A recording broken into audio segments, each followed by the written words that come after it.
Okay guys, welcome back. Now in this one, I want to show you guys how I do the jab. So practice and make sure your hands are up, your foot, your toes, it's got to be like a spring, you know, that gets you to go forward. So you're basically going to be here. The jab is the front hand. Usually it's the most used tool. You want to get the jab good because if it's like your measure. So if you don't catch anyone, there's no way you're going to hit with your right hand, right? So you're going to step in at the same time, and it's rotating. I'm going slow. You want the two knuckles, like in boxing, the two knuckles are hitting. Here, this hand is protecting you on this side, and here, even professional boxers, some of them don't really have the shoulder up, but it is safer if you put the shoulder up. Now, when you're going fast, like Manny Pacquiao, for example, or some of the other greats, they're so fast they can get away.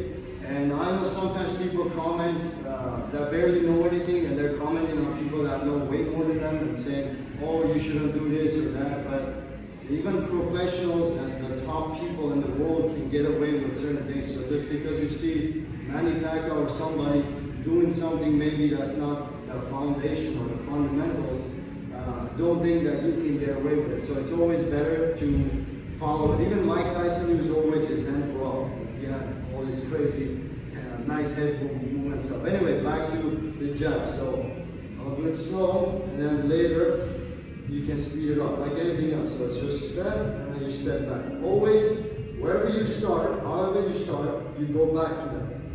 So 1 and 2. Here. And then a little bit faster. Twist. When you get tired, or a lot of people have bad habits, they'll go here, and then they'll drop it as they're coming back. And this is when you eat it, it might take one punch to knock you out. So you don't want, it's not a game, you know? So make sure you're here. Show you a little bit more. Later I'm gonna show you on the punching bag with an actual glove and everything, right? This one I'm just gonna show, you already learned the stance hopefully and everything else, but it's just a jab. So I'm gonna show you in the air. So your stance here, and the jab you already know, you can't see once your head's in there, so you want to practice and look in the mirror to make sure you are hitting with the two knuckles before you wear the gloves. So once you get good, then remember, you step and turn here. So jab and back, jab and back. Let me show from a different angle here, right here. So jab and back, jab and back. One more here, okay?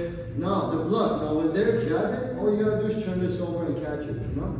Catch and bring it back, catch, okay?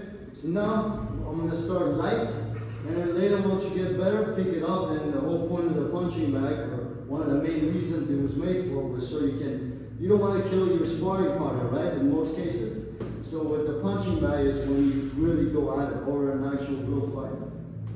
But in a real fight, you'll see a lot of the professionals, they're not always throwing haymakers. That's just going to wear you out. Sometimes, or not sometimes, a lot of times you have to vary it. So you use the speed. Sometimes once you get the catch him at the right time, you get your timing down, now you want to take him out, you know? So here we go. Going light on the actual punching bag. You can stop it every time when you're practicing. So, here. You get better, you get faster.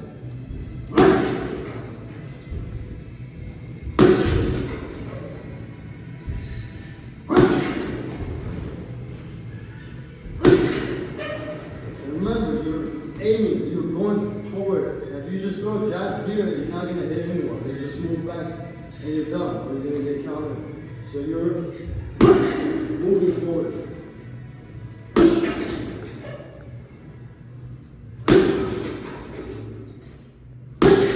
So the jab is not supposed to be power, technically, but you can. I mean, as you can see, I get pretty good power into it. So you can. Next one, I'm going to show you the leg kick. So tune in on the next one.